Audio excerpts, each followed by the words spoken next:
اچھا یہ بتائیے، آپ نے فرمایا کہ تمام مختلف دنیا کے ریلیجنز، ان کو دین ہی قرآن نے کہا ہے، اور ہمیں بھی وہی لفظ استعمال کرنا چاہیے. ہم اس میں ظاہری بات ہے ڈسٹنکشن کرتے ہیں کہ وہ دین الحق نہیں ہے اور یہ حق کا دین ہے، تو یہ ڈسٹنکشن ہو سکتی ہے، مگر یہ ڈسٹنکشن نہیں ہے کہ ان کے لیے مذہب استعمال کیا جائے اور ہمارے لیے اسلام کے لیے صرف دین استعمال کیا جائے. یہ فرمائیے کہ دوسری بات جو ہم بچپن سے بڑے زور و شور سے سنتے آئے، اور میں نے خود ذاتی طور پہ اس پہ کئی مضامین لکھے ہیں. جب بھی ہم بچپن میں مضمون لکھا کرتے تھے اسلامک اسٹڈیز کے لیے، تو یہ ہمارا فیوریٹ ٹاپک ہوتا تھا، سب سے ہمیں آسان بھی لگتا تھا، اور اس پہ ہم بڑی روانی سے لکھا کرتے تھے. وہ یہ تھا کہ اسلام ایک مکمل ضابطۂ حیات ہے. اس میں ایک پولیٹیکل سسٹم بھی ہے، اس میں ایک اکنامک سسٹم بھی ہے، اس میں ایک فیملی سسٹم بھی ہے، اس میں ایک سوشل سسٹم بھی ہے. مطلب ہے کہ یہ تمام چیزوں کے حوالے سے جواب دیتا ہے. ایون کہ ہم نے یہ دیکھا کہ کچھ ایسے تھنکر اسکالرز بھی ہیں جو کہ کہتے ہیں کہ قرآن کی روشنی میں ہم سائنسی علوم بھی جان سکتے ہیں، یا کم سے کم ہم سائنٹیفک جو فیکٹس ہیں ان کو سمجھنے کی کوشش کر سکتے ہیں. تو اس پہ ذرا روشنی ڈالیے، کیونکہ میں نے قرآن کو ویسے تو کئی دفعہ پڑھا، مگر ریسنٹلی پچھلے ہفتے میں نے بیٹھ کے دوبارہ سے کور ٹو کور دوبارہ سے پڑھا ترجمے میں. یہی تلاش کر رہا تھا میں کہ قرآن میں کوئی ذکر ہے. حدیث تو آپ کو پتہ ہے اس کی کئی کتابیں ہیں اور کافی زیادہ ہے اس کے مقابلے میں، تو میں اس کا تو مکمل تجزیہ نہیں کر سکا. تو کیا قرآن اور حدیث میں یہ کہیں فکرہ ہے کہ اسلام ایک مکمل ضابطۂ حیات ہے؟ جی، سب سے پہلے تو آپ کو مبارکباد کہ آپ نے قرآن مجید کا مطالعہ کیا ہے، کیونکہ آپ جیسے لوگ جو اوکھے اوکھے سوال اٹھاتے ہیں ان کے بارے میں عام طور پہ مسلمانوں کو یہی خیال ہے کہ ان کو قرآن مجید وغیرہ سے پڑھنے کی کوئی توفیق نہیں ہوتی. تو بڑی اچھی بات ہے کہ آپ قرآن مجید پڑھتے ہیں، اور لوگوں کے لیے بھی اس میں بڑا پیغام ہے کہ جب کوئی سوال اٹھاتا ہے تو اس کا یہ مطلب نہیں ہوتا کہ وہ کوئی مذہب سے نفرت کی جگہ پہ کھڑا ہوا ہے یا مذہب کو ختم کرنا چاہتا ہے، بلکہ وہ دین کو سمجھنے کے ایک سفر کا آغاز کرتا ہے. اس میں اس کے سوالات بھی ہو سکتے ہیں، تشکیک بھی ہو سکتی ہے، کوئی نہ کسی پہلو پہ تنقید بھی ہو سکتی ہے. جہاں تک آپ کے سوال کا تعلق ہے تو دیکھیے، ہمارے ہاں بہت سارے جملے بولے جاتے ہیں ایک کانٹیکسٹ کے اندر رکھ کے. آپ اس کانٹیکسٹ سے ان جملوں کو اٹھا کر اس سے جب قانون اخذ کریں گے تو اس سے بڑے مسائل پیدا ہو جاتے ہیں. مثلا اسی جملے کو آپ لے لیں، اسلام ایک مکمل ضابطۂ حیات ہے.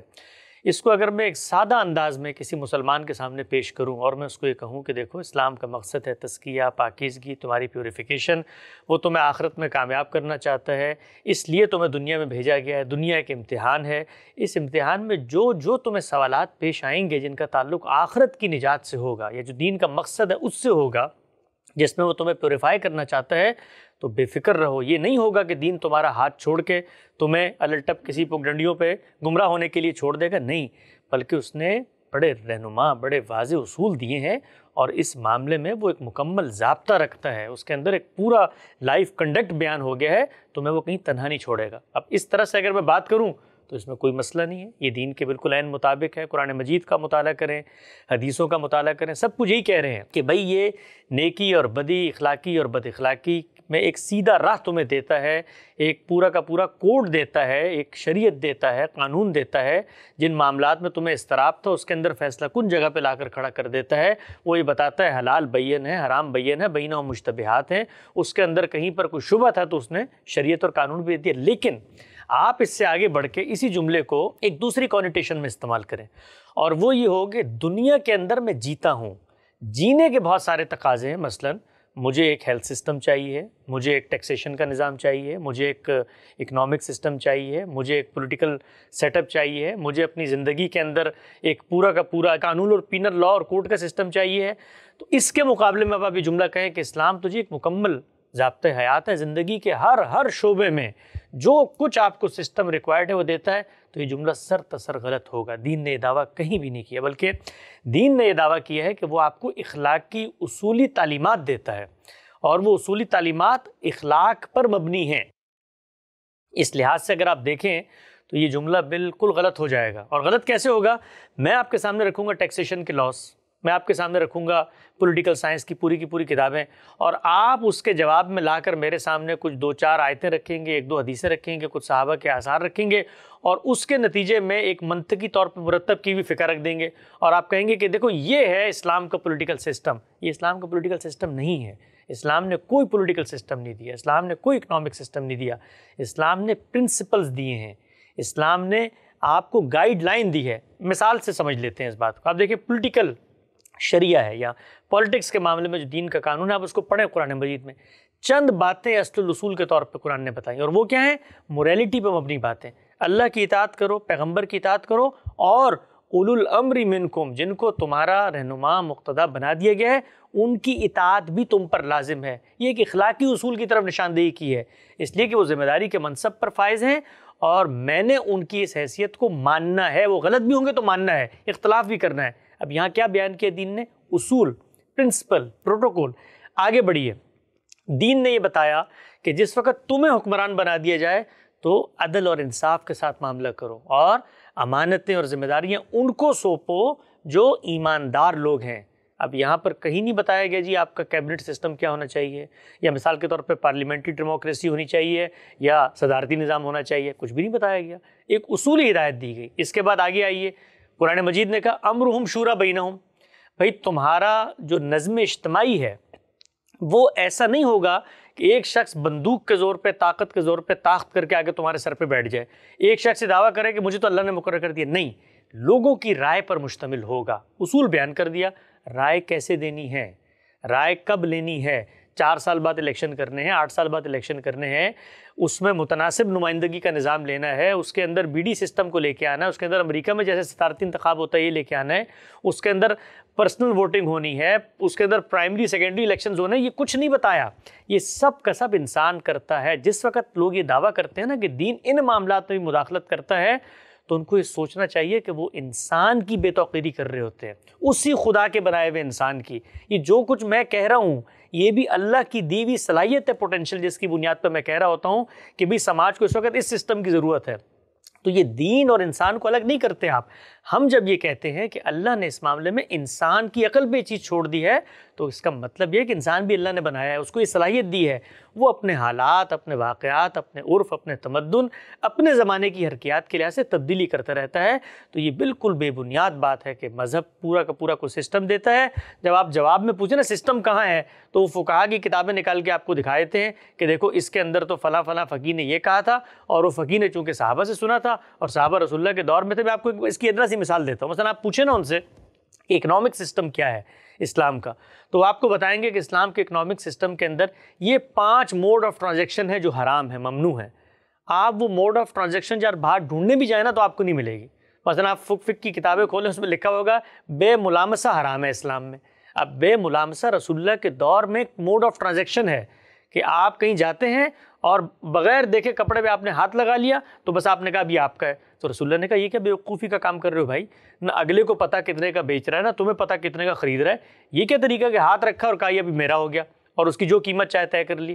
تو وہاں اس معاشرے میں بھی جو اپلائڈ موڈ آف ٹرانزیکشن تھے، جو اسلام کو لگتا تھا کہ اس کے جو کوڈ ہے اس کے خلاف ہیں، تو پیغمبر نے اس پہ اطلاق کر دیا. وہاں بھی وہ کوئی سسٹم نہیں دے رہے. تو دین اسلام کسی قسم کا کوئی سسٹم آپ کو نہیں دیتا. پرنسپلز، پروٹوکول، گائیڈ لائنز دیتا ہے. یہ معاملہ پولیٹیکل شریعہ کا ہے، یہی معاملہ اکنامک شریعہ کا ہے. وہاں دیکھیے کیا کہا، اکل الاموال بالباطل ممنوع ہے. قرآن مجید نے ایک اسٹیٹمنٹ دے دی پرنسپل، بھائی غلط طریقے سے ایک دوسرے کا مال نہ کھاؤ.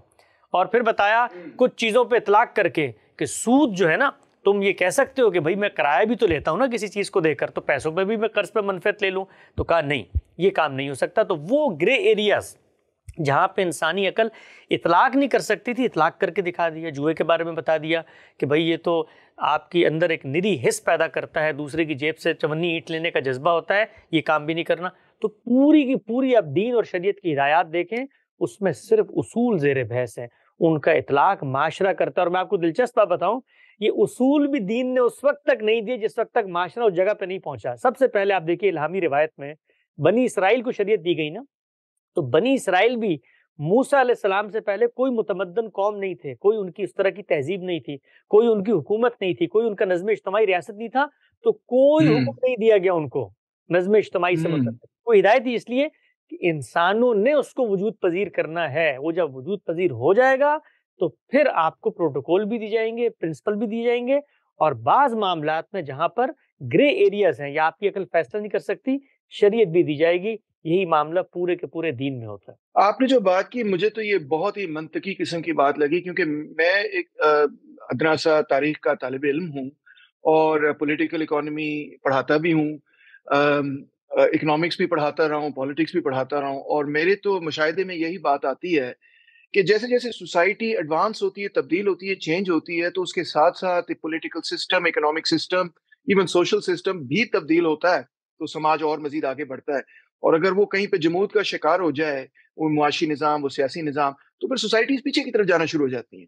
تو یہ بات مجھے بڑی ڈسٹرب کرتی تھی بار بار، جو آپ نے بڑا کلیئرٹی دی اس پہ، کہ جو آج سے 1400 سال، 2000 سال پہلے یا 2500 سال پہلے جو نظام ہے، ہو بہو وہ تو نہیں ہم نے قائم کرنا آج، مگر اس سے کچھ بنیادی اصول اخذ کر کے ان کا اطلاق آج کے زمانے میں سوسائٹی کو سمجھ کر کیا جا سکتا ہے۔ میرا خیال ہے یہی سب سے زیادہ منطقی بات ہے۔ ایک معاملہ جو مجھے بڑا تنگ کرتا ہے یا ستاتا ہے، اس کو بھی پلیز کلیریفائی کر دیں، وہ جو سیاسی نظام کے اعتبار سے ہے، کہ جو چار خلیفہ راشدین جو آئے، حضرت ابو بکر، حضرت عمر، حضرت عثمان، حضرت علی رضی اللہ تعالیٰ عنہ، تو میں یہ دیکھتا ہوں، آپ تاریخ کے بھی طالب علم ہوں گے I'm sure، خاص طور پہ جو ہماری اسلامک ہسٹری ہے، میں یہ دیکھتا ہوں کہ انفیکٹ، اور معذرت کے ساتھ کہوں گا اگر میں سے کوئی غلط بات ہوگی تو آپ معاف کر دیجیے گا اور کریکٹ بھی کر دیجیے گا۔ ہم معاف ایسے بندے کو مار کے کرتے ہیں۔ نہیں، وہ نہ کیجیے گا پلیز۔ مجھے جو نظر آیا وہ یہ، اور please correct me if I am wrong, کہ جب حضرت ابو بکر کی خلافت کا معاملہ تھا، تو اس وقت میں نے پڑھا کہ وہ خاص ایک مدینہ کے انصار جو تھے، ان کی ایک میٹنگ ہو رہی تھی جہاں پہ وہ تشریف لے کے گئے، حضرت عمر ساتھ تھے، اور وہاں پہ انہوں نے معاملے کو مینیج کیا، اور وہیں پہ حضرت عمر نے ان کے ہاتھ پر بیعت کی، جس کے نتیجے میں وہ خلیفہ بنے۔ پھر اس کے بعد حضرت ابو بکر نے، جہاں تک مجھے پتا ہے، حضرت عمر کو رضی اللہ تعالیٰ عنہ کو اپوائنٹ کیا کہ میرے بعد یہ خلیفہ ہوں گے۔ پھر حضرت عمر رضی اللہ تعالیٰ عنہ نے ایک کمیٹی بنائی جس میں سے حضرت عثمان سلیکٹ ہوئے۔ پھر اس کے بعد حضرت عثمان رضی اللہ تعالیٰ عنہ کا قتل ہوا، which was an incredible tragedy، جس سے اختلاف پیدا ہوا، اور اس اختلاف اور کیاس میں حضرت علی نے خلافت کو سنبھالا ہے، اور پھر بعد میں ہم نے دیکھا کہ آگے معاملات اور سول وار کی طرف گئے، خارجی ایک طرف نکل گئے، and so on and so forth۔ تو کیا میں درست کہہ رہا ہوں کہ چاروں جو یہ خلیفہ تھے، ان کا جو طریقہ انتخاب کہہ لیں وہ مختلف تھا؟ کیا یہ بات درست ہوگی؟ اور کیا یہ بات ثابت نہیں کرتی کہ انفیکٹ حالات و واقعات کو دیکھ کے ہی صحابہ کرام نے فیصلے کیے کہ سیاسی نظام کو کیسے آگے چلانا ہے؟ اس میں تین باتیں جاننے کی ہیں۔ سب سے پہلی بات یہ ہے کہ جب ہم دین کی بات کرتے ہیں تو دین میں ہمارا جو پوائنٹ آف ریفرنس ہے، جو سورس ہے، جو ماخذ ہے، وہ قرآن مجید ہے اور وہ سنت ہے پیغمبر کی۔ اس کے بعد انسان پائے جاتے ہیں، وہ انسان دین کے اسی طرح کے مخاطبین ہیں جس طرح کے میں اور آپ ہیں۔ ان کا کوئی فعل وہ صحیح بھی ہو سکتا ہے، وہ غلط بھی ہو سکتا ہے۔ میں اس فعل کو دین اسلام کی تشریح میں استعمال نہیں کروں گا۔ ہاں، میرے لیے وہ ہسٹری کا مسئلہ ہے، میں جا کر یہ دیکھوں گا کہ ہسٹوریکلی جو کچھ میں نے دین کی انڈرسٹینڈنگ سمجھی ہے، کیا وہ لوگ یہی سمجھتے تھے یا اس سے مختلف بات سمجھتے تھے۔ تو یہ سب سے پہلی چیز جو ہمارے عام طور پر بڑی غلط فہمی ہوتی ہے کہ مسلمانوں کے ایکٹ کو، اور یہ صحابہ کرام کے بعد سے شروع ہوتا ہے، اور کرتے کرتے کرتے کرتے اس دن ایک صاحب مجھ سے کہہ رہے تھے کہ آپ کا اسلام بڑا بڑھا کے بتائیں مجھے کہ محمود غزنوی نے جو ہے نا اتنے حملے کیوں کیے۔ میں نے کبھی جا کے اس سے پوچھو، میں تو جب اسلام کی بات کرتا ہوں تو میں تو قرآن و سنت کی بات کرتا ہوں، میں کو پوری دنیا کے مسلمانوں کے ایکٹ کو تو اسلام قرار نہیں دے رہا۔ تو یہ سب سے پہلا پرنسپل واضح ہونا چاہیے کہ آپ کو کہیں تاریخ میں تضاد نظر آئے، آپ کو کہیں تاریخ میں ایسی چیز نظر آئے جو آپ کو سوال اٹھا رہی ہے، تاریخ کا مسئلہ ہے، تاریخی طور پہ سمجھیں گے، تاریخی طور پہ حل کریں گے، مذہب اسلام کا اس سے کوئی تعلق نہیں ہے۔ اب آئیے دوسری بات کی طرف۔ دوسری بات یہ ہے کہ جب بھی تاریخ کو ہم سمجھتے ہیں تو اس کے دو تقاضے ہیں۔ پہلا تقاضا یہ ہے کہ تاریخ کو اس کے کانٹیکسٹ میں رکھ کے سمجھا جائے، اور جب وہ تاریخ آپ کے سامنے آ رہی ہے تو جا کے خود براہ راست اس تاریخ کا مطالعہ کیا جائے اور دیکھا جائے کہ وہاں پر کیا حالات واقعات کار فرما ہے۔ تاریخ کا کانٹیکسٹ کیا ہے؟ تاریخ کا کانٹیکسٹ یہ ہے کہ اللہ کے پیغمبر جب دنیا میں آئے تو اس سے پہلے دنیا کے اندر ملوکیت ایک عام مانا جانے والا نظام تھا۔ مثلا ایک بادشاہ ہوتا تھا، وہ مرنے سے پہلے کسی کو نامینیٹ کر دیتا تھا، بچوں میں ہوتا تھا تو بچوں میں کر دیتا تھا، بچوں میں نہیں ہوتا تھا کسی کو راہ چلتے بادشاہ بنا دے، کوئی اس کو پوچھ نہیں سکتا تھا۔ دین نے جب یہ پرنسپل دیا کہ امرہم شورا بینہم، بھائی مشورے پر مبنی آپ نے نظام بنانا ہے، لوگوں کی رائے سے وجود پذیر ہوگا، نکلے گا، پیدا تب ہوگا کہ جب لوگوں کا کنسنسس اس میں شامل ہوگا۔ اب سوال یہ پیدا ہوا کہ کنسنسس حاصل کرنا ہے، یہ ایک دنیا کا تقاضا ہے کہ کیسے حاصل کیا جائے گا۔ آج تو میں جاتا ہوں نا ووٹ میں لائن لگ میں دے دیتا ہوں، اس زمانے میں کیسے حاصل کیا جائے گا کنسنسس؟ تو ہم یہ جانتے ہیں کہ اس زمانے کے اندر ریپریزنٹیٹیوز ہوتے تھے، وہ قبائلی تمدن تھا، اس میں قبائلی تمدن میں قبیلے کے سربراہ کو اپنے علاقے کی عصبیت حاصل ہوتی تھی۔ بالکل ایسے ہی اس کو ایک مثال سے سمجھیں کہ ایک ممبر نیشنل اسمبلی کو اپنے علاقوں میں ووٹ مل جاتے ہیں تو ممبر نیشنل اسمبلی بن جاتا ہے۔ اب وہ مل کر اصل میں وزیر اعظم کا انتخاب کرتا ہے، تو کوئی شخص یہ کہہ سکتا ہے کہ جی یہ تو ممبر نیشنل اسمبلیز نے مل کے وزیر اعظم بنا لیا، پاکستان کی عوام کا تو اس سے کوئی تعلق نہیں۔ ہم کبھی نہیں کہیں گے یہ، کیوں؟ کیونکہ وہ اپنے زمانے کے کانٹیکسٹ کو جانتے ہیں کہ یہاں پر ممبر نیشنل اسمبلی بنتا ہی لوگوں کے ووٹ سے ہے، تو وہ جو قبیلے کا سردار تھا وہاں پر لوگوں کی عصبیت اس کو حاصل ہوتی تھی، وہی ریپریزنٹیٹیوز ہوتے تھے اپنے اپنے ٹرائبس کے، وہ فیصلہ کرتے تھے۔ تو امرہم شورا بینہم کی اس زمانے میں جو اپلیکیشن کی گئی وہ یہی تھی کہ جو آلریڈی منتخب ریپریزنٹیٹیوز ہیں وہ مل کے فیصلہ کر لیں، یہ ہوگی پہلی بات۔ دوسری بات یہ ہے کہ وہاں پر کسی نئے نظام کا رسول اللہ صلی اللہ علیہ وسلم کے بعد کوئی فیصلہ کیا ہی نہیں جا رہا، اللہ کے پیغمبر کی حکومت ہے وہاں پر، آپ سربراہ حکومت کے، آپ یہ بتا رہے ہیں کہ جی میرے بات مجھے لگ رہا ہے الائمۃ من قریش، یہ جو قیادت اور سیادت ہے نا یہ قریشی میں رہے گی۔ بالکل ایسے ہی ہے کہ جیسے پیپلز پارٹی کی حکومت تھی، پرائم منسٹر کو نااہل کر دیا سپریم کورٹ نے، اب عوام فیصلہ نہیں کریں گے، پارلیمنٹ بھی فیصلہ نہیں کرے گی، کون فیصلہ کرے گی؟ پارلیمانی پارٹی، پیپلز پارٹی فیصلہ کرے گی کہ اگلا کینڈیڈیٹ کون ہوگا ہمارا، اور اس کو وہ تصویب دلوا دیں گے سوسائٹی سے، معاشرے سے، پارلیمنٹ سے، اور وہ ان کا پرائم منسٹر بن جائے گا۔ تو یہ ان ہاؤس تبدیلی آئی ہے رسول اللہ کے بعد۔ ان ہاؤس تبدیلی کے اندر جو آپ کی وہاں کی الیکٹڈ باڈیز ہیں، جن لوگوں کو یہ عصبیت حاصل ہو گئی ہے، قبائلی معاشرے کی کانوٹیشن میں الیکٹڈ باڈیز کہہ رہا ہوں، انہوں نے فیصلہ کرنا ہے۔ تو سیدنا ابوبکر کا انتخاب اس طریقے سے ہوا۔ سیدنا ابوبکر کے بعد یہی معاملہ سیدنا عمر کے سامنے پیش کیا گیا، تو سیدنا عمر کا بھی جو انتخاب ہے وہ ان ہاؤس تبدیلی ہے، ایک خلیفہ جا رہا ہے اور وہ دوسرے کو ریپریزنٹیٹیو بنا کر جا رہا ہے، آگے بڑھیے۔ اس کے بعد نزاع پیدا ہو گیا، ان ہاؤس تبدیلی میں کوئی ایک کینڈیڈیٹ نہیں ہے، تو اس کے لیے کیا کیا گیا؟ اس کے لیے کمیٹی بنائی گئی 6 لوگوں کی کہ بھئی آپ مل کے، وہ 6 لوگ بھی کون ہیں؟ وہ ریپریزنٹیٹیوز ہیں قبائلی تمدن کے اندر۔ یہی معاملہ آگے گیا، اس کی تفصیلات آپ نے پڑھنی ہو تو غامدی صاحب نے اب اس پورے انتخاب کی رودات خود تاریخ کی کتابوں سے ایک ایک واقعہ متعین کر کے بتا دیا ہے کہ یہ چاروں انتخابات جو بھی ہوئے یہ امرہم شورا بینہم کی اسپرٹ کو سامنے رکھ کے قبائلی تمدن میں آپ ایک جمہوریت کی اپلیکیشن کیسے کریں گے اس کی روشنی میں ہوئے ہیں۔ اور اس کے بعد جب نزاع پیدا ہو گیا تو معاملہ واضح ہو گیا کہ اپلیکیشن نہیں ہو سکی، اور نزاع بھی دیکھیے کیوں پیدا ہوا، اس لیے پیدا ہوا کہ سلطنت اتنی وسیع ہو گئی کہ بر اعظموں میں پھیلی ہوئی ہے، آپ کوئی سسٹم ہی نہیں بنا سکے کہ جی وہاں سے ریپریزنٹیٹیوز کا انتخاب ہو کے کیسے مرکز میں آئے گا۔ جب سسٹم نہیں بن سکا تو لوگ علاقوں میں مضبوط ہو گئے، اور یہ سسٹم یہ نہیں کہ اس وقت نہیں بنا، مسلمان اس کے بعد 1300 سال تک کوئی سسٹم نہیں بنا سکے، اور پھر ملوکیت کی طرف وہ رستہ پلٹ گیا۔ تو اسلام نے اصول دیا، اس اصول پہ قبائلی معاشرے اور تمدن کے لحاظ سے اپلیکیشن کی گئی جب تک ممکن تھی، جب نہیں ممکن تھی تو وہی صحابہ اکرام تھے، سیدنا امیر معاویہ صحابی ہی ہیں، انہوں نے فیصلہ کیا کہ جی کوئی سسٹم نہیں بن سکتا تو اب ملوکیت ہی کے سسٹم کو دوبارہ سے جاری کر دیتے ہیں۔ بڑا آپ نے بریلینٹ انالیسس کیا جی، آئی ایم ریئلی گریٹفل۔ میں اس میں ایک اضافہ صرف چھوٹا سا ایڈ کروں گا اور آپ کی اس پہ رائے لوں گا۔ وہ یہ کہ میں یہ دیکھتا ہوں کہ جب حضور پاک صلی اللہ علیہ وسلم عربس کو موبلائز کر رہے تھے، ان کو ہدایت دے رہے تھے، ان کو اسلام سکھا رہے تھے، پڑھا رہے تھے، تو وہ جو سوسائٹی تھی وہ زیادہ تر پیسٹرلسٹ اور قسم کی سوسائٹی تھی، بدو جس کو کہتے ہیں۔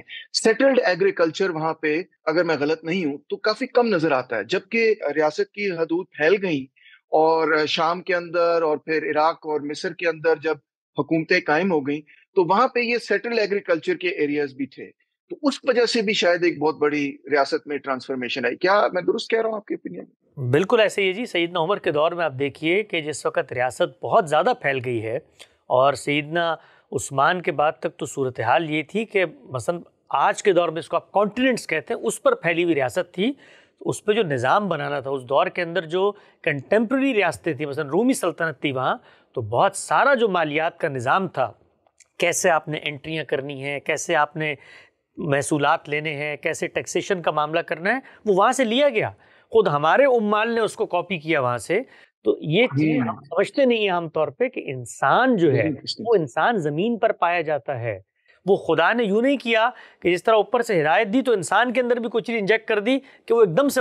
معاشرے کیسے بنتے ہیں, سوشل فیبرک کیسے ڈیولپ ہوتا ہے, انسان کے سوچنے سمجھنے کے طریقوں میں ارتقاء کیسے ہوتا ہے, اس میں بڑے عوامل ہوتے ہیں. تعلیم کا عنصر ہوتا ہے, اس میں معیشت کا عنصر ہوتا ہے, اس میں وقت گزرتا ہے, سسٹمز بنتے ہیں, ٹوٹتے ہیں. تو ایک بدوؤں پر مشتمل قبائلی سوسائٹی کے اندر اللہ کے پیغمبر مبعوث ہوئے. میں تو اس کو معجزہ سمجھتا ہوں کہ وہاں پر رہ کر کم سے کم 4 ڈیکیڈز تک آپ صلی اللہ علیہ وسلم کی ہدایت کے نتیجے میں کچھ نہ کچھ اس اصول کی اپلیکیشن میں اطلاق ہوتا رہا. یہ بھی عملاً ناممکنات میں سے تھا. صحیح بات ہے, ایبسولوٹلی رائٹ. اور دیکھیں کہ وہ بالکل ہی پیسٹرلسٹ قسم کی سوسائٹی پھر جو ہے دنیا کی ایڈوانس سوسائٹی بن گئی, اور عربز جو ہیں وہ سائنس اور ٹیکنالوجی اور ہر چیز کے اندر وہ کہاں سے کہاں پہنچ گئے, پورے کے پورے ایمپائرز انہیں توڑ دیے. میں تو سمجھتا ہوں یہ سارے کا سارا کریڈٹ حضرت محمد پیس بی اپون ہم کو جاتا ہے کہ انہوں نے جو ایک سلسلہ شروع کیا, it was absolutely revolutionary and phenomenal in my opinion.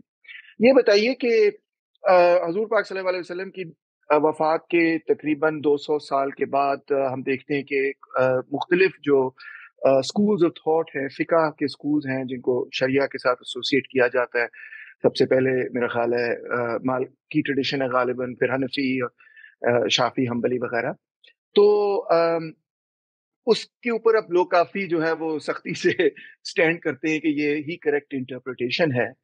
تو اس میں کچھ ایسی چیزیں ہیں جس کو آپ نے بھی چیلنج کیا ہے, جس میں بلاسفمی کا معاملہ ہے اور اپوسٹسی کا معاملہ ہے. کچھ اور بھی معاملات ہیں, مثال طور پہ لا آف ایویڈنس, خواتین کے حوالے سے جو حدود لاس میں ایک معاملہ چلا تھا 80s میں, اور بھی کئی اس قسم کی چیزیں ہیں. تو آپ کی کیا رائے ہے کہ ان چیزوں میں اگر ہم محسوس کریں کہ کوئی ایک ہم نے قانون بنایا سوسائٹی کی بہتری کے لیے ہی بنایا, مگر اس سے اس وقت میں ان حالات میں سوسائٹی میں کوئی نقصان ہو رہا ہے, تو کیا اتنی گنجائش ہے کہ ہم اس کو عارضی طور پہ یا اس کو تبدیل کریں ایسے تاکہ جو مقصد ہے وہ حاصل ہو؟ مقصد تو یہی ہوگا کہ سوسائٹی پراسپر کرے, ڈیولپ کرے, آگے کی طرف بڑھے. تو اگر کوئی ایسا قانون ہو جو کہ ہم نے قرآن اور حدیث کی روشنی سے ہی اخذ کیا ہو, مگر موجودہ زمانے کے اندر وہ کچھ اس پہ کچھ اطلاق کے اعتبار سے, کچھ اعمال کے اعتبار سے مسائل پیدا ہو رہے ہو, تو کیا اتنی فلیکسیبلٹی ہے کہ ہم اس کو تبدیل کر سکتے ہیں یا نہیں؟ دیکھیے, شریعت کے اندر جو قوانین دیے جاتے ہیں وہ 3 طرح کے قوانین ہوتے ہیں. ایک قانون وہ ہوتا ہے کہ جس وقت اللہ تعالیٰ رسول کو دنیا میں بھیجتے ہیں تو رسول کو بھیجنے کا ایک مشن, ایک مقصد اللہ نے بتایا ہے. وہ مقصد کیا ہے کہ جو کچھ میں نے آخرت میں کرنا ہے میں دنیا کے اسٹیج پہ کر کے انسانیت کو ایک پیغام دیتا ہوں, جوڑتا ہوں, بتاتا ہوں کہ یہی جزا و سزا جو میں نے کل کرنی تھی یہ آج کر کے دنیا کے اسٹیج پہ تمہارے سامنے دکھا رہا ہوں. جب اس کو یہ کام کرنے کے لیے بھیجا جاتا ہے تو اس کے کچھ لازمی تقاضے ہیں. پہلا تقاضا کیا ہے کہ دنیا کے اندر رزلٹ آنا ہے, جزا و سزا ہونی ہے. جو نہیں مانتے ان کو زمین کے پیٹ سے اکھاڑ دیا جائے گا. یہ اللہ کا مشن منصوبہ ہے, لیکن کس کے ساتھ خاص ہے؟ پیغمبر کے ساتھ خاص ہے. آپ چیلنج کریں, آپ اس کو چیلنج کریں, آپ کہیں اللہ کا یہ منصوبہ انصاف پر مبنی نہیں ہے, اللہ کے اس منصوبے میں یہ خامیاں ہیں. میں بطور مسلمان اللہ کے اس منصوبے کے بارے میں اپنے دلائل پیش کر دوں گا. منصوبے کو چیلنج کریں, لیکن اللہ تعالیٰ یہ کام کرتے ہیں یہ ہم آپ کو بتا رہے ہیں جو اللہ کو مانتے ہیں, جو اس کی کتاب کو لے کے آپ کے سامنے کھڑے ہوئے ہیں کہ بھائی وہ اپنی کتاب میں یہ بتاتے ہیں کہ یعذبہم اللہ بایدیکم, میں پیغمبر کے ساتھیوں کے ہاتھوں سے عذاب دیتا ہوں, اور میں اس لیے کرتا ہوں کتب اللہ لاغلبن انا ورسولی, میں نے فیصلہ کر دیا کہ میں رسول کو غالب کروں گا. اور پھر فرماتے ہیں کہ یہ میں کرتا کیوں ہوں؟ اس لیے کرتا ہوں کہ جس وقت رسول آ جاتا ہے تو اس وقت عذاب دیا جاتا ہے. وما کننا معذبین حتی نبعث رسولا, عذاب اس وقت تک میں نہیں دیتا جب تک رسول نہ آئے. اور یہ میں اس لیے بھی کرتا ہوں کہ رسول کے بعد کوئی حجت باقی نہیں رہتی. خدا کا وجود گویا زمین پر آ کر ایک صورت میں استدلال کی سطح پر متعین اور مجسم ہو جاتا ہے. تو اس کا انکار کرو گے تو کچھ سزائیں ہیں. تو شریعت کے اندر ہماری جو قرآن مجید کو آپ پڑھیں, کچھ چیزیں ہیں جو اس دور سے متعلق ہیں, اس دور سے متعلق ہیں, اس شخص سے متعلق ہیں. اس کا جس نے انکار کیا ہے اس کے بارے میں کہا ہے فقتلوا المشرکین, ان مشرکوں کو اب مارنا پڑے گا. حیث وجدتموہ, جہاں ملے چاہیں, خذوہ واحصروہ وقعدوا لہم کل مرصد, گھات میں چھپے ہوں تو نکال کے مارے جائیں گے. تو یہ حکم ہے. اب اس حکم کو آپ چیلنج کریں تو میں اس کے مقابلے میں اسلام پیش کروں گا، پہلے اللہ میں یہ سمجھاؤں گا، پھر پیغمبر سمجھاؤں گا، پھر حکم سمجھاؤں گا۔ تو اس حکم کو مسلمان آج لے کر سوسائٹی میں نکلیں تو میں ان کو بتاؤں گا بھائی یہ ہم سے متعلق حکم تھا ہی نہیں، یہ رسول سے متعلق حکم تھا۔ دوسری چیز کیا ہے؟ دوسری چیز شریعت نے کچھ احکامات ایسے دیے ہیں جو مبنی بر علت ہیں، ریزن پہ مبنی ہیں، یہ ہوگا تو یہ کیا جائے گا۔ مثال کے طور پہ آپ دیکھیے زکوٰۃ کا حکم ہے، بھائی مال ہوگا تو زکوٰۃ دوں گا نا، مال نہیں ہے تو زکوٰۃ کہاں سے دوں گا میں؟ اچھا اکنامک سسٹم بنایا ہے، معیشت ہوگی تو میں اس پر عمل درآمد کروں گا نا، جنگل میں بیٹھا ہوں تو کیسے کروں گا؟ پولیٹیکل سسٹم بنایا ہے تو میرے پاس اگر کوئی نظم اجتماعی ہوگا تو اس کو روبہ عمل کروں گا نا۔ تو اس کے پیچھے کچھ پری کنسیو نوشنز ہیں کہ یہ ہوگا تو پھر یہ کیا جائے گا۔ تو آج کے دور میں ہمیں کسی شریعت کے حکم کے اوپر یہ سوال پیدا ہوتا ہے کہ اس پہ عمل درآمد کیسے ہوگا، تو ہمیں دیکھنا چاہیے کہ کن سرکمسٹانسز میں وہ حکم دیا گیا ہے۔ اگر وہ سرکمسٹانسز نہیں پائے جاتے تو اس حکم پر بھی عمل نہیں ہو سکتا۔ اور تیسری نوعیت کے وہ احکامات ہیں جو رہتی دنیا تک کے ہیں، وہ انسان کو دیے گئے ہیں، انسان سے متعلق ہیں، انسان تبدیل نہیں ہوتا۔ مثال کے طور پہ بھئی نماز پڑھنی ہے، اب نماز کیسے پڑھنی ہے یہ خالق نے مجھ سے تقاضا کیا، خالق بتائے گا مجھے کیسے پڑھنی ہے۔ یہ نہیں ہے کہ اس زمانے میں مثال کے طور پہ معاشرے کو لگتا تھا کہ رکوع میں اللہ کا قرب زیادہ حاصل ہو جاتا ہے، آج میں بیٹھ کے میڈیٹیشن کر لوں، نہیں، یہ خالق نے بتانا ہے۔ اور بتانا کس کو؟ انسان کو۔ انسان وہی ہے، اس کی نفسیات وہی ہیں۔ ہاں کہیں پر اس کو مشکل پیش آتی ہے تو پھر شریعت نے ایک اور اصول اور قاعدہ دیا ہے، وہ کیا ہے؟ استرار کا، وہ کیا ہے؟ تحذیر کا۔ کہیں مشکل ہو گئی ہے، عمل درآمد نہیں ہو سکا تو وہاں پر رخصت کا ایک پورا قاعدہ دیا جاتا ہے۔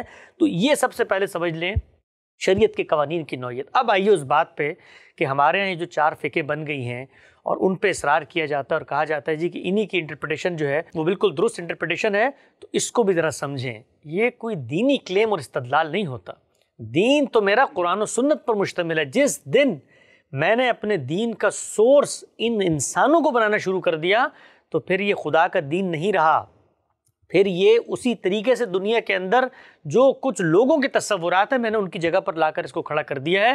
اب پھر لوگ اس کو انسانوں کے طور پر اس کی تحلیل بھی کریں گے، پوسٹ مارٹم بھی کریں گے۔ میرا دین مبنی ہے قرآن پر اور سنت پر۔ ابو حنیفہ اور شافعی اور غامدی اور مودودی اور ابن تیمیہ کی انڈرسٹینڈنگ پہ مبنی نہیں ہے، قرآن اور سنت پہ مبنی ہے۔ سنت کی تفہیم ہوگی، وہ غامدی صاحب بھی کریں گے، وہ ابن تیمیہ بھی کریں گے، وہ شاہ ولی اللہ بھی کریں گے۔ میں اس انڈرسٹینڈنگ کو سمجھوں گا، کس کی روشنی میں سمجھوں گا؟ قرآن و سنت کی روشنی میں سمجھوں گا۔ میں شخصیت کے اثر کے تحت نہیں سمجھوں گا۔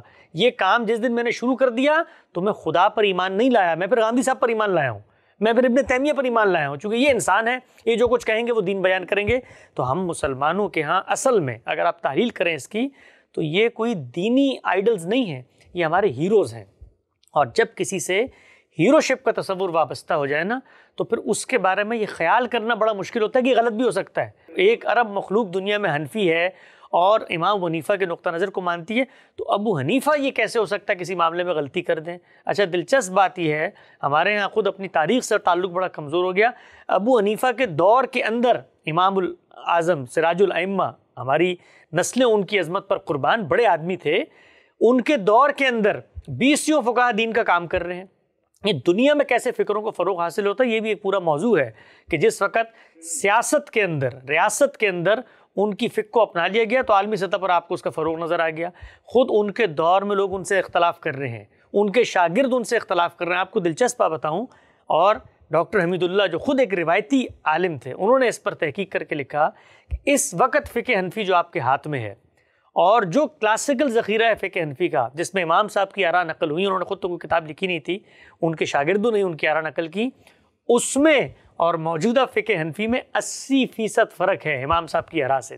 گویا جو آگے علماء پیدا ہوئے انہوں نے چینجز کی اس کے اندر، تو جو چینجز ان کے شاگردوں نے کی، ان کے اصحاب ترجیح نے کی، ان کے مکتبہ فکر کو اپلائیڈ کرنے والوں نے کی، وہ مجھے آ کر یہ کہہ رہے ہیں کہ امام صاحب سے اختلاف نہیں ہو سکتا۔ بھائی اگر یہ اصول ہے تو سب سے پہلے تو یہ اصول خود اپناؤ کہ امام صاحب نے جو آراء دی تھیں اس سے تم کبھی اختلاف نہ کرو۔ تو یہ بات بالکل پیش نظر رکھیں کہ ہمارے یہاں مثلاً یہ جو مسائل پیدا ہوئے ہیں موجودہ دور میں، ایک عقل مند انسان یہ سوال اٹھاتا ہے نا کہ یار اس دور کے اندر جس میں حریت فکر ہے، حریت آزادی، freedom of speech, freedom of expression, وہاں پر ایک شخص جو ہے وہ آپ کا دین چھوڑتا ہے، آپ کہتے ہیں ہم تو اس کو قتل کریں گے، تو یہ کون سا شریعت کا حکم ہے؟ تو اس پہ ہم دعوت دیتے ہیں۔ ہمارے استاد جاوید احمد غامدی صاحب نے اسی کی دعوت کی کہ بھائی یہ ریکنسٹرکٹ کرو اس پوری کی پوری انڈرسٹینڈنگ کو۔ یہ دین کا حکم نہیں ہے، یہ شریعت کا حکم نہیں ہے کہ تم نے جو دین چھوڑ دے مرتد ہو جائے اس کو تم نے مارنا ہے. ایک طریقہ تو وہ ہے نا کہ میں کہوں جی عمل نہیں ہو سکتا. یہ تو بات کی بات ہے, ہم دیکھیں گے عمل ہو سکتا ہے نہیں ہو سکتا, تقاضے کیا ہیں کیا نہیں ہے, سماج کہاں کھڑا ہوا ہے. حکم ہی ثابت نہیں ہوتا, اور حکم ہمارے ہاں ابو حنیفہ اور شافعی سے ثابت نہیں ہوتا, حکم قرآن و سنت سے ثابت ہوتا ہے. تو میں مختصر بتا دوں کہ یہ جو بات کہی جاتی ہے کہ جو دین چھوڑ دے اس کو قتل کر دو, من بدل دینہ فاقتلوہ حدیث کے اندر آیا ہے, یہ اصل میں وہی شریعت کی پہلی نوعیت کے احکام جو رسول کو دیے گئے تھے کہ جو انکار کر رہے ہیں وہ زمین کے پیٹ سے ختم کر دی جائیں گے. انہی کے بارے میں رسول اللہ صلی اللہ علیہ وسلم نے کہا ہے من تشبہ بقوم فہو منہم, جو ان کی شباہت اختیار کرے گا انہی میں سے ہوگا. وہ حشر معہم, اور مارا جائے گا اس لیے کہ میں کچھ نہیں کر رہا, وما قتلوہ, میں نہیں مارتا, وما کن اللہ قتلہ, اللہ تعالیٰ نے یہ کام کرنے کا فیصلہ کر دیا. تو وہ لوگ, وہ نسل جو پیغمبر کی موجودگی میں انکار کرتی تھی یا ماننے کے بعد انکار کر دیتی تھی, گویا مرتد ہو جاتی تھی, ان کے بارے میں ایک ہدایت دی گئی ہے.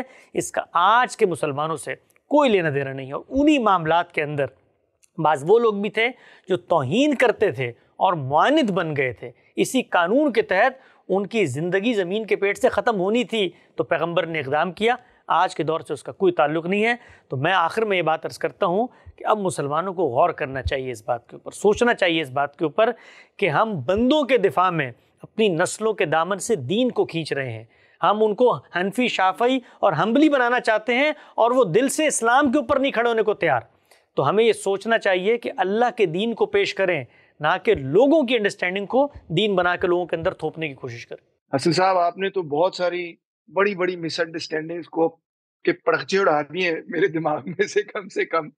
اور میرے ذہن میں بھی یہی باتیں تھیں جو آپ کہہ رہے ہیں, مگر میں ظاہری بات ہے کہ جس طرح سے آپ نے قرآن حدیث کا مطالعہ کیا اس طرح سے میں نے اور چیزوں کا مطالعہ کیا, مگر نتیجہ میرا بھی یہ تھا کہ کچھ چیزوں کو ہسٹوریکل کانٹیکسٹ میں رکھ کے دیکھنے کی ضرورت ہے, نہ کہ ان کو جو ہے وہ تمام تاریخ میں پھیلا دیا جائے کہ اگر ایک اقدام ایک مخصوص وقت میں ہوا تو اس مخصوص وقت کے پیچھے کچھ مخصوص عزائم تھے, کچھ واقعات تھے جس کی وجہ سے ہوا. اس کا یہ مطلب نہیں ہے کہ اب آپ ساری زندگی وہی کرتے رہیں جبکہ حالات ہی بالکل چینج ہو گئے.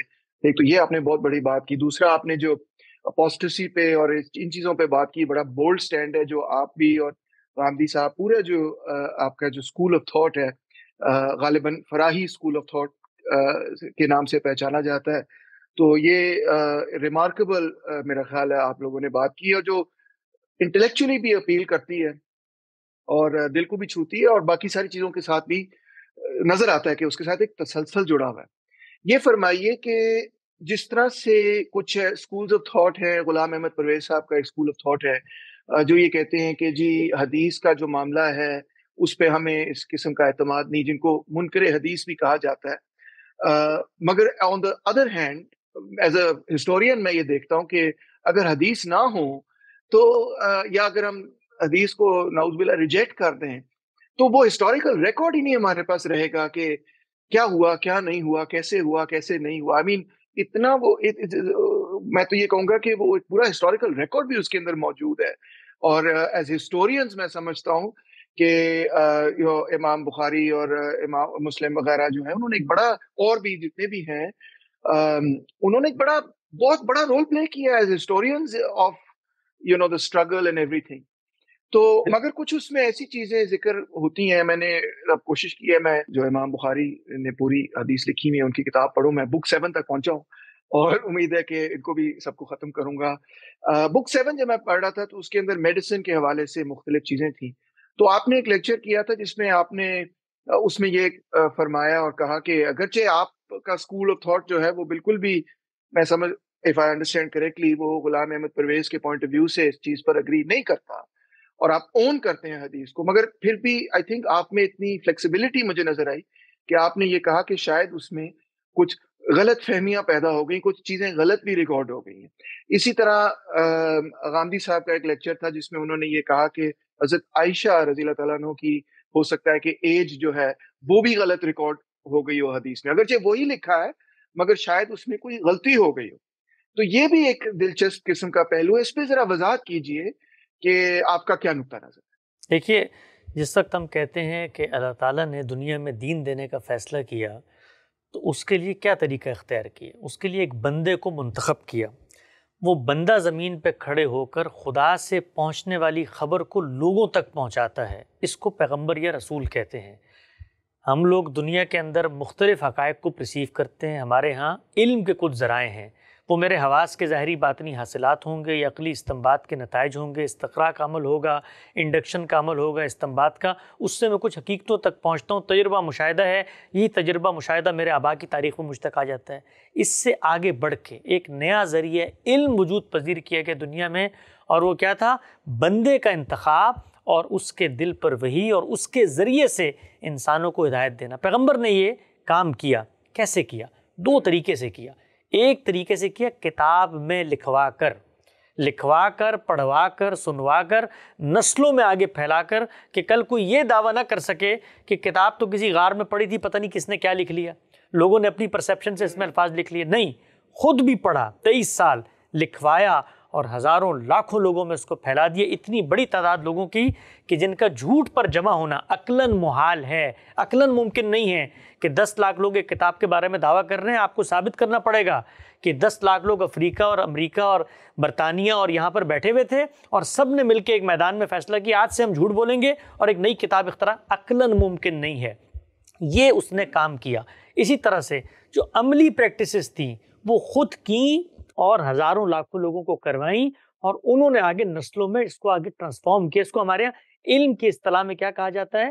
اجماع اور تواتر، کنسنسس کہیں اور جنریشن میں اس کو ٹرانسفارم کرنا کہیں، علم الکافہ، نقل الکافہ، الکافہ کہیں، مختلف تعبیرات ہیں، لیکن پورا کا پورا کام سوسائٹی کے سپرد کر دیا۔ ان کا نام ہے قرآن اور سنت۔ اس میں کوئی شبہ نہیں ہے، اس میں کوئی ایچ پیچ نہیں ہے، اس میں کوئی پرسیپشن بھی نہیں ہے، اور یہ جو نقل ہو رہا ہے یہ بھی اس طرح نقل نہیں ہو رہا جیسے ہسٹری نقل ہوتی ہے، یہ اسٹیبلش ہسٹری کی طرح نقل ہو رہا ہے، اسٹیبلش فیکٹ کی طرح نقل ہو رہا ہے۔ اب آئیے اگلی بات پہ، جو شخص یہ چیز دے رہا تھا وہ انسان تھا، اس کے ارد گرد بھی کچھ انسان پائے جاتے تھے، وہ اس کو دیکھتے تھے تو اس کے بارے میں کچھ چیزیں اپنے حافظے میں محفوظ کرتے تھے، لوگ ان سے پوچھتے تھے۔ یہ جو عام طور پہ لوگ کہتے ہیں نا حدیث نہ ہوتی تو بڑے مسائل حل ہو جاتے، بھائی کیوں نہ ہوتی؟ آپ نہیں ہوتی سے مراد یہ کہ پھر انسانوں کو ختم کر دیں۔ آپ مجھ سے پوچھتے ہیں غامدی صاحب کیسے، میں حدیث سنا کے بتاتا ہوں، ٹھیک ہے جی کل دیکھا تھا میں نے۔ آج کے دور میں ہم اپنے محبت کرنے والے لوگوں کے بارے میں یہ کام نہیں کر سکتے کہ ہم سے ان کے بارے میں کچھ سوال کرے، کوئی بات پوچھے تو میں اس کو آگے نقل نہ کروں۔ یہ انسانی فطرت کا تقاضا ہے۔ اس کا مطلب آپ انسان کو روبوٹ سمجھتے ہیں، یہ نہیں ہو سکتا۔ تو پیغمبر وہاں موجود ہے، پیغمبر سے باتیں بھی پوچھی جائیں گی، پیغمبر سے چیزیں بھی سمجھی جائیں گی، پیغمبر سے سوال بھی کیے جائیں گے۔ جو لوگ پیغمبر کو نہیں دیکھ پائے ان کو اس کے حالات زندگی اور واقعات بھی بتائے جائیں گے، اس کی اپلیکیشن بھی بتائی جائے گی۔ اب سوال یہ پیدا ہوا کہ یہ جو کچھ سارا عمل آگے ہو رہا ہے یہ پیغمبر کر رہا ہے یا میں کر رہا ہوں بطور راوی کے، بطور آڈینس کے؟ تو سب سے پہلی بات حدیث کے بارے میں جاننی چاہیے کہ حدیث کی کوئی ذمہ داری پیغمبر پر نہیں ہے، اس لیے کہ وہاں پیغمبر نہیں یہ لکھوا رہا حدیث جس طرح سے اس نے قرآن مجید لکھوایا ہے، جیسے اس نے سنت جاری کی ہے۔ یہ میرے اوپر ہے اس کا برڈن آف پہ کچھ نہیں ہے۔ یہ بالکل ایسے ہی ہے کہ میں ابھی یہاں میٹنگ سن کے جاؤں اور لوگوں کو کہوں تیمور رحمان صاحب سے آج میری ملاقات ہوئی تھی، انہوں نے تو 4 باتیں کی تھی کہ آپ میری باتوں کی ذمہ داری لیں گے؟ آپ کہیں گے بھائی یہ ان کی پرسیپشن ہے، میری بات مجھ سے آگے تو کسی حدیث کی کوئی ذمہ داری رسول اللہ صلی اللہ علیہ وسلم پر نہیں ہے۔ حدیث میں کچھ بھی نقل ہو وہ انسانوں نے نقل کیا ہے، اور ہمارے جو لوگ تھے ائمہ جرح و تعدیل جن کو کہتے ہیں، انہوں نے اسی بنا پر کچھ پرنسپلز بنائے ہیں۔ وہ 5 پرنسپلز ہیں، وہ 2-3 لوگوں کے بارے میں ہے اور 2 کانٹینٹ کے بارے میں ہے۔ کہا جو آدمی بیان کر رہا ہے اس کو عادل ہونا چاہیے، جو آدمی بیان کر رہا ہے اس کا حافظہ اچھا ہونا چاہیے، جو آدمی بیان کر رہا ہے وہ جس سے سن کے بیان کر رہا ہے سلسلہ سند میں اتصال ہونا چاہیے، عقلی پریمیسز قائم کیے۔ اگر تو پیغمبر کی بات ہوتی ہے حدیث کہ پیغمبر نے مجھ تک پہنچا دی ہے تو میں کیا اس تحقیق نہیں پڑھتا نا، میں پڑھا یہ پڑھا کہ کیونکہ لوگ یہ بات بیان کر رہے ہیں۔ پھر کانٹینٹ کے بارے میں شرط لگائی انہوں نے کہ جو کانٹینٹ حدیث میں بیان ہو رہا ہے وہ علم اور عقل کے مسلمات کے خلاف نہیں ہونا چاہیے۔ مثلا آپ کے پیغمبر نے فرمایا ایک دن میں باہر نکلا اور سورج جو ہے وہ مغرب سے طلوع ہو رہا تھا، یہ تو ہو نہیں سکتا، سورج مشرق سے نکلتا ہے، تو میں اس حدیث کو نہیں مانوں گا۔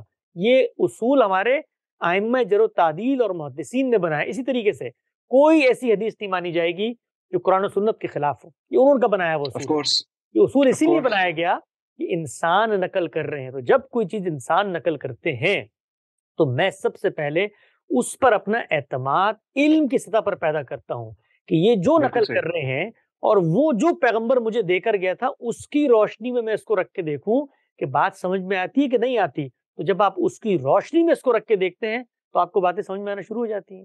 آپ پیغمبر نے کہا بھائی مثال کے طور پہ کوئی ارتداد اختیار کرتا ہے اس کو مار دو. مجھے خبر پہنچا دی کسی شخص نے تو میں قرآن کے اندر جاؤں گا پہلے اور دیکھوں گا کہ کن کو کہا جا رہا ہے. پیغمبر اپنی آڈینس کو کہہ رہے ہیں مجھے حکم نہیں دے رہے. کیوں دے رہے ہیں؟ قرآن بتا رہا ہے خاص حکم تھا. تو اس طریقے سے بے شمار چیزیں ہیں جو بالکل دو اور دو چار کی طرح حل ہو جاتی ہیں. اور لوگ عام طور پہ یہ تاثر قائم کرتے ہیں جی کہ حدیثوں کے اندر اتنے مسائل ہیں. وہ مسائل پیدا ہوں گے اگر آپ لوگوں کی بیان کردہ باتوں سے قانون اخذ کرنا شروع کر دیں. قانون قرآن و سنت سے اخذ ہوگا, اس کی اپلیکیشن آپ کو ہسٹری کے اندر جاننی ہے تو ہسٹری کو ہسٹری کے طریقے پر پڑھیں, سمجھیں. جو بات نہیں سمجھ میں آئے تو تعویل ہسٹری کی ہوگی, تعویل قرآن و سنت کی نہیں ہوگی. اور میں آخری بات بھی یہاں پہ عرض کر دوں کہ مجھے قرآن مجید نے ایک حکم دیا ہے. وہ حکم یہ ہے کہ پیغمبر تمہارے کسی نظام میں, تمہارے کسی جھگڑے میں فیصلہ کر دیں تو اس کے حکم کو بھی ماننا ہے. تم نے اس لیے ماننا ہے کہ میں نے زمین پر اس کو اپنا فرستادہ بنایا ہے. مجھے ہسٹری میں اس کا کوئی حکم ملتا ہے, ہسٹری میں کوئی حکم ملتا ہے تو میں سب سے پہلے یہ دیکھوں گا کہ اس حکم کے ثبوت پر میرا اعتماد ہے. جن لوگوں نے بیان کیا مجھے لگتا ہے کہ بات ٹھیک ہوگی. ایسے ہی ہے جیسے میں یہاں پر بیٹھا ہوا ہوں اور مجھے میرا بھائی آ کر کہے کہ بھئی گاندھی صاحب نے کہا سب کام چھوڑ کے فوراً پہنچو, اور میرا اعتماد ہو جائے کہ یہ ان کی انسٹرکشن تھی تو یہ میرا استاد سے محبت کا تقاضا ہے کہ میں جاؤں اس وقت اٹھ کے یہاں سے.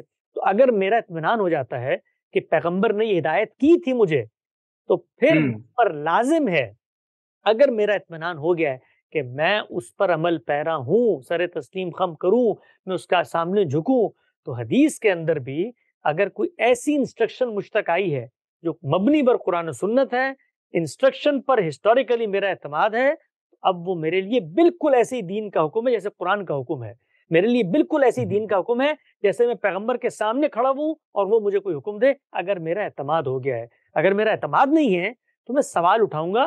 انکار حدیث اور اقرار حدیث کی تعبیرات ہی بالکل غلط ہے. بھائی انکار آپ کس چیز کا کر رہے ہیں؟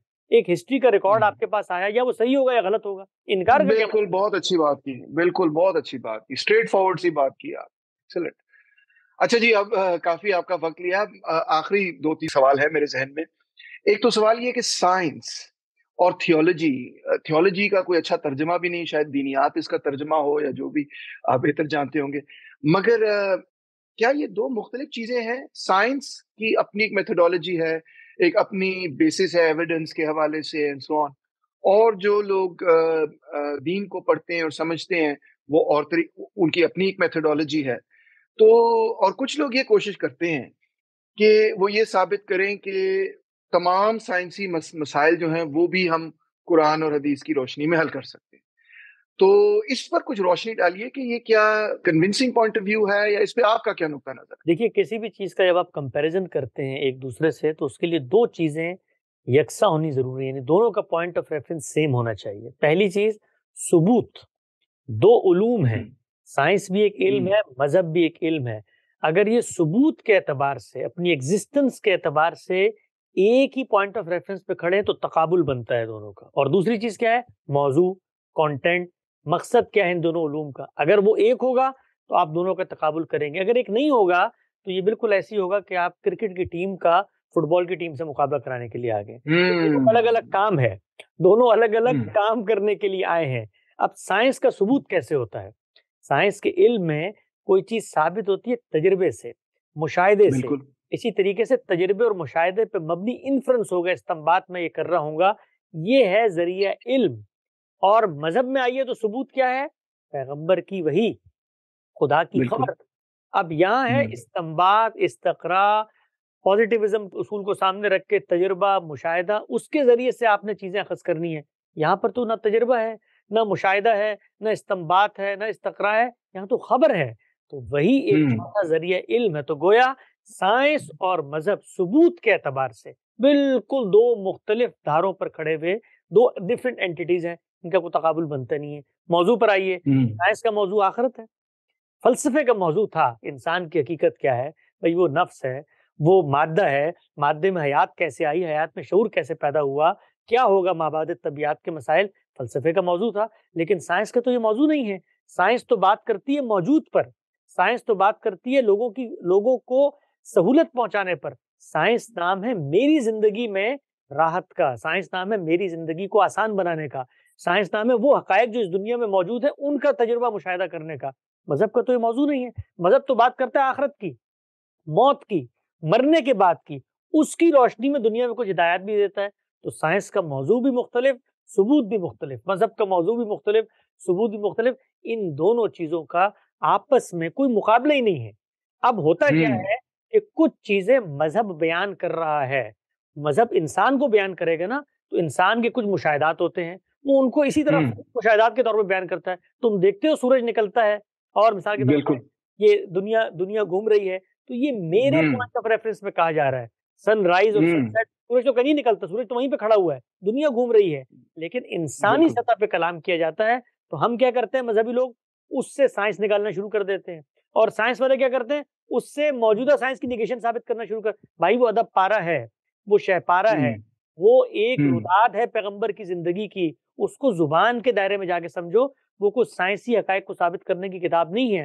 اور ہم مذہبی لوگ قرآن مجید سے ادنا مماثلت نکال کے اس علم کے مقابلے، وہ علم بھی اللہ کا دیا ہوا ہے، وہ کوئی کافروں نے گھر پہ نہیں پیدا کر لیا، وہ بھی اللہ نے یہ عقل دی تھی جس سے سائنس وجود پذیر ہوئی ہے۔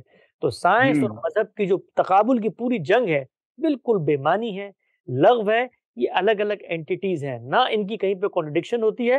ہاں، مذہب کے بارے میں سائنس مجھے آ کر یہ کہتی ہے کہ جی آپ کے کلام کے اندر ایک بات بیان ہوئی ہے، یہ عملی مشاہدات کے خلاف ہے، تو وہاں پر پھر میں سائنس سے گفتگو نہیں کروں گا، میں اللہ سے گفتگو کروں گا، اور میں اس کی بات کو سمجھوں گا کہ بھئی میں نے تجھے خالق مانا، مالک مانا، تو پالنہار ہے، تو کائنات کا رب ہے، پروردگار عالم ہے، یہ کیا بات کتاب میں لکھ دی ہے کہ انسان نہیں مان رہے، تو اس کو سمجھنے کے سفر کا آغاز کروں گا، اور اگر حل نہیں کر پاؤں گا تو یا خدا کا انکار کروں گا یا خاموشی اختیار کروں گا اپنے علم کی روشنی میں کہ آج مجھے سمجھ میں نہیں آ رہی، کل سمجھ میں آ جائے گی، سائنس سے میں پھر بھی گفتگو نہیں کروں گا۔ Very interesting, thank you so much. جو آپ باتیں کر رہے ہیں تو پتہ نہیں لوگ اس کو قبول کرتے ہیں، ان باتوں کو قبول کرتے ہیں یا نہیں کرتے، مگر بڑی علمی باتیں کر رہے ہیں۔ اور میں تو کبھی کبھار یہ سوچتا ہوں کہ شاید جو ہم نے سائنس سے دوری اختیار کر لی ہے اور ایک طرح سے سائنٹیفک سوچ کو تھیولوجی کے ساتھ جوڑ دیا، تھیولوجی کو ہم نے ہسٹری کے ساتھ جوڑ دیا، ہسٹری کو بھی ہم نے آؤٹ آف کانٹیکسٹ سمجھ لیا، اس میں سے پتہ نہیں کیا نکال کے ہم نے سوسائٹی پر نافذ کر، اور وہ بھی زبردستی جبرن نافذ کرنے کی کوشش کی۔ تو مجھے تو یہی محسوس ہوتا ہے کہ عجیب و غریب ہم نے کوئی کھچڑی سی بنا دی ہے جس سے کوئی ڈس انٹینگل کرنا بڑا ہی مشکل کام ہے۔ ایک مثال مجھے یہ ملتی ہے کہ میرے لیے تو بڑی حیرانی کی بات ہے کہ، اور بڑی تعجب کی بات ہے کہ جس دین نے ان لوگوں کو جن کے بارے میں ہسٹورینز بھی کہتے ہیں اور ہماری اپنی کتابوں میں بھی لکھا ہے کہ وہ جاہل تھے اپنے زمانے، سب سے بڑے جاہل تھے اپنے، دور ہی پورا جہالت کا تھا۔ انفیکٹ حضور پاک صلی اللہ علیہ وسلم سے پہلے عربوں کے پاس کوئی ریاست ہی نہیں تھی، ماں سوائے یمن میں ایک تھی اور ایک اور چھوٹی موٹی تھی، بٹ نجد وغیرہ کے اندر، ڈیزرٹ وغیرہ کے اندر کوئی ریاست کا وجود نہیں ہمیں نظر آتا۔ معیشت بھی بالکل پریمیٹیو قسم کی، کوئی سائنس نہیں ہے، اور کوئی لٹریچر چلے تھوڑا موٹے پوئٹری وغیرہ تھی، مگر کہاں سے کہاں عرب جو ہے پہنچ گئے کہ ایک زمانہ پھر وہ آیا کہ جب دنیا کے اندر لوگ یہ کہتے تھے کہ جناب علی اگر جدید علم حاصل کرنا ہے، فلسفہ سیکھنا ہے، سائنس سیکھنی ہے، ایون موسیقی سیکھنی ہے، یہ سب چیزیں سیکھنی ہے تو عربی زبان پہلے سیکھیں۔ تو اتنی گریٹنس پہ اور اتنے وہ نہج پہ پہنچایا ان لوگوں کو، اور اب ہم نے اس ساری ہسٹوریکل لیگیسی کے ساتھ کیا کیا مجھے نہیں سمجھ آ رہی۔ کچھ آپ ہی اس پہ اب روشنی ڈالیں، اس اناڑی مسلمان کو بھی کچھ کلیئرٹی دیں کہ یہ معاملہ کیا بنا کہ آج مسلمان تاریخ کی دوڑ میں، سائنس کی دوڑ میں، ترقی کی دوڑ میں شاید سب سے پیچھے ہے۔ Where did we go wrong؟ ہم نے کیا غلط کیا جس کی وجہ سے ہمیں آج یہ معاملات دیکھنے پڑ رہے ہیں؟ جی بہت اچھا آپ نے سوال کیا، اور خود تجزیہ بھی اس کا بڑا عمدہ پیش کیا، مجھے اس سے کافی حد تک اتفاق ہے۔ دیکھیے دنیا کے بارے میں نا اللہ تعالیٰ نے قرآن مجید میں ایک بات کہی ہے، خلق السماوات والارض بالحق۔ یہ دنیا نا ٹھیک ٹھیک اصولوں پر بنائی گئی ہے، یہ رام کی لیلا نہیں ہے، یہ رائی کا غلہ نہیں ہے، یہ کیلنڈر کا کھیل نہیں ہے کہ جس کے اندر ایک دن آپ اٹھیں اور اٹھ کے دنیا کو تسخیر کر کے دنیا پہ حکومت کرنے اور ترقی کا خواب دیکھنا شروع کر دیں۔ ہماری ترقی کا آغاز ہوا تھا ہمارے پیغمبر کو اللہ تعالیٰ نے اس دنیا میں اپنے قانون کے مطابق جب فتح دی تو اس کے نتیجے میں ہمیں ایک ریاست مل گئی. اس ریاست میں وہ ذمہ داری پیغمبر نے صحابہ کرام کی لگائی تو اس کے نتیجے میں مزید ریاست مل گئی، رقبہ مل گیا، زمین مل گئی، حالات موافق ہوئے تو مال ہمارے پاس آ گیا. اور پھر اس کے بعد جتنا تاریخ کے لحاظ سے اس سسٹم کو اب کھینچ سکتے تھے ہم نے اس کو کھینچا. لیکن جب تک آپ پرنسپلز نہیں بناتے سسٹم کو آگے بڑھانے کے، جب تک آپ دنیا کے جو تقاضے ہیں، دیکھیے بڑے سے بڑی فکر، بڑے سے بڑا فلسفہ اطلاق میں آ کے اپنا کھرا کھوٹا واضح کر دیتا ہے. تو دنیا کے اندر جیسے ہی سوشل سائنسز کے یہاں ترقی شروع ہوئی، سول اور تہذیبی معاملات کے اندر ارتقا شروع ہوا، دنیا سوچنے پر مجبور ہوئی کہ انسان کیا ہے، معاشرہ کیا ہے، فرد کی حقیقت کیا ہے، سوسائٹی کیسے بنتی ہے. سوشل سائنسز کا پورا ایک ریولوشن دنیا میں 300-400 سال پہلے آیا. اسی طریقے سے انڈسٹری کا ریولوشن. تو جو کچھ پائے چوبی تھا جو پہلے کھڑا رہ سکتا تھا، اس لیے کہ دنیا بھی وہیں پہ کھڑی ہوئی تھی، ملوکیت ہی پہ دنیا چلتی تھی، اور حملے کر کے اور طاقت کر کے اور لوگوں پر تحکم اور جبر سے ہی معاملہ کیا جاتا تھا. ہم نے بھی وہ کرتے، وہاں پر بھی جو ترقی جس کو آپ کہتے ہیں وہ ترقی نہیں تھی. وہ پہلے بھی اس طرح کی ترقیاں ہزاروں سال لوگوں کو حاصل رہی ہیں، وہ رومنز کو حاصل رہی ہیں، اس سے پہلے باقی بالستینیوں کو حاصل رہی ہیں. اسی نوعیت کی ہماری ترقی تھی. ہم نے کوئی انسٹیٹیوشنز بنائے، ہم نے نالج اور وزڈم کو کے فروغ کے کوئی ادارے بنائے. دنیا کے اندر ترقی کیسے ہوتی ہے؟ مسلمہ چیزیں، علم، اخلاق میں برتری.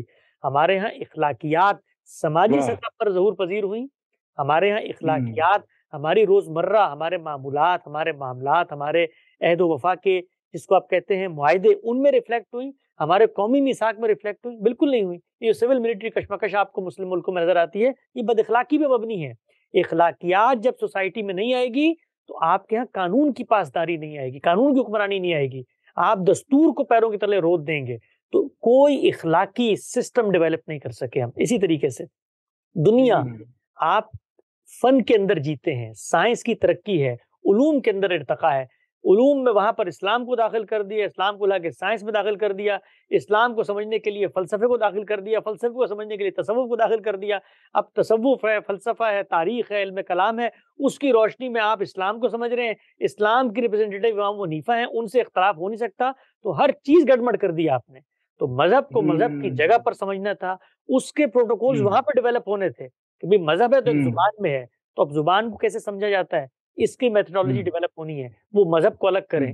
یہ سائنس ہے، اس سے مذہب کو الگ کریں، سائنس کو سائنس کے طریقے پہ سمجھیں. آپ نے کہا یہ علوم عالیہ ہیں اور یہ علوم غیر عالیہ ہیں، اصل علم تو وہ ہے، اصل نقل میں علموں کو آپ نے بانٹ دیا. تو ہر سطح پہ، سیاسی سطح پہ، تہذیبی سطح پہ، معاشرتی سطح پہ، معاشی سطح پہ، ہر سطح پر ہم کوئی سسٹم ڈیولپ نہیں کر سکے. اور جب کوئی سسٹم ڈیولپ نہیں کر سکتے تو پھر دنیا کے اندر ذلت ہوتی ہے، محکومی ہوتی ہے. $1 ارب کے لیے بھیک مانگی جاتی ہے سڑکوں پہ اور کہا جاتا ہے ہمیں دو تاکہ ہم عالم اسلام کا قلعہ بن کے دنیا پر حکومت کریں. تو یہ وہ تضادات ہیں جس میں مسلمان ہوتے ہیں. ہم اس وقت دنیا کے اسٹیج پر ایک ذلت آمیز قوم کی طرح کھڑے ہوئے ہیں. ہم باج گزار ہیں عالمی طاقتوں کے. عالمی طاقتیں چاہتی ہیں تو ہم زبان کھولتے ہیں، ہم زبان بھی نہیں کھول سکتے. ہمارا دعویٰ یہ ہے کہ ہم اس پوری دنیا کو ختم کر کے اس کے اوپر حکمرانی کریں گے. اور جب دنیا کو ہلکا پھلکا سا بم ہمارے پہ مارتی ہے تو ہم مظلومیت کا لبادہ اڑ کے آئے تھے، پوری دنیا جی عالم اسلام کو ختم کرنے پہ تلی ہوئی ہے. تو یہ تضادات جب کسی نیشن میں آ جاتے ہیں تو پھر اس کا نتیجہ کچھ نہیں ہوتا سوائے اس کے کہ جب تک زندگی کی بھیک عالمی طاقتوں نے دی ہوئی ہے ہم لوگ جی رہے ہیں، اس کے بعد زمین کے پیٹ سے ہمارا صفایا ہو جائے گا. ہوئے ہوئے ہوئے سر، آپ نے تو کمال ہی کر دیا ہے. آخر میں آ کے تو آپ نے ہتھوڑا چلا دیا. وہ فریڈرک نیچے ایک زمانے میں کہتا تھا ٹو فلاسفائز ود اے ہیمر. تو آج آپ نے بھی جو ہے وہ ہتھوڑا چلا دیا، اور یہ بڑا ضروری تھا کہ آپ نے ہمیں جھنجھوڑا ہے اور سوچنے پر مجبور کیا ہے. میں آپ کا انتہائی مشکور ہوں حسن صاحب کہ آپ نے اتنا سارا وقت نکالا. اور میں یہ بھی جانتا ہوں کہ میرے وقت اور آپ کے وقت میں کافی فرق ہے، کیونکہ آپ دور بیٹھے ہیں ملک سے، اور آپ کو میں نے صبح صبح بڑا ڈسٹرب کیا ہے. تو میں اس حوالے سے بھی آپ کا مشکور ہوں، اور کئی دفعہ میں یہ ریسکیجول بھی کرنا پڑا، اس حوالے سے بھی میں آپ کا مشکور ہوں کہ آپ نے وقت بھی نکالا اور اپنی تعلیمات سے، اپنی عقل سے، اپنی فہم سے، اپنی جو ریسرچ ہے اس سے ہمیں نوازا، اور اس کم سے کم اس اناڑی